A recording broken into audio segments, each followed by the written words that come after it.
Село Ношель находится в Прилузском районе Республики Коми. Это юг северного региона. В первый раз документально Ношель упоминается в 1551 году. В этом году были выданы купчие местным жителям на владение землей. Начиная с 17 века Ношель превратился в крупный транзитный пункт. В течение зимы сюда из Вятки, ныне город Киров, на санях доставляли и складировали в амбарах различные товары, в первую очередь зерно.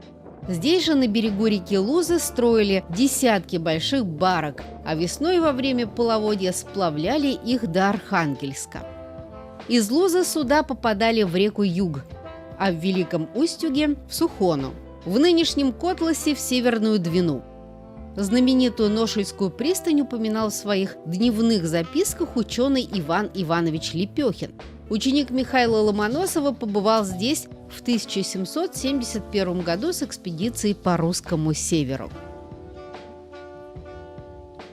Ношель считается селом водяных мельниц.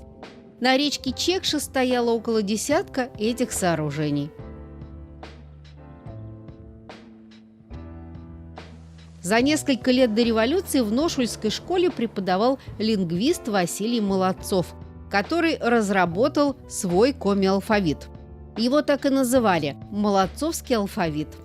В 1938 году ученый был репрессирован, а книги на его алфавите запрещены. В память о Василии Молодцове в селе стоят арт-объекты в виде букв, придуманных лингвистом. В 2015 году в селе восстановили и осветили церковь Стефана Архидиакона. Храм был построен в 1808 году. В советские годы он был частично разрушен.